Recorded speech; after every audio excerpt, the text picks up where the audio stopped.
What the fork? Yes, you heard me correctly. Why do I say this? Well, as of July 11th, SUSE publicly announced its intention to fork the open source version of Red Hat Enterprise Linux, also known as RHEL, and will be developing and maintaining that code in compatible distribution that will be available without any restrictions as per the announcement. So what can you expect?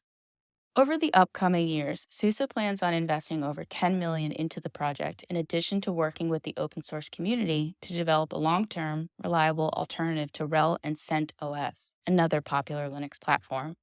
So the question is, why? How did we get to this point? Well, SUSE is not the first to do this. AlamaLinuxOS and Rocky Enterprise Foundation became the first RHEL clone distributors, creating a community-supported production-grade OS compatible with RHEL. Then Oracle created its own RHEL clone. So why has the community been chasing RHEL for years on creating a community-supported compatible Linux OS? The answer? When Red Hat declared CentOS Stream will now be the sole repository for the public RHEL related source code instances. And that sentence right there, folks, is the equivalent of the gloves coming off and the fight begins between open source and Linux distributors. For the longest time, CentOS was essentially the free version of RHEL's flagship distribution.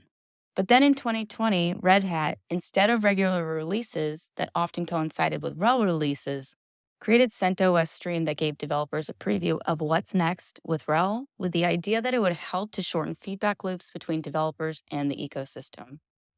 While it worked for a while, it soon became evident that the community was making progress on changes, but those changes still had to be approved by the CentOS team, thus creating a larger lead time to getting change approved.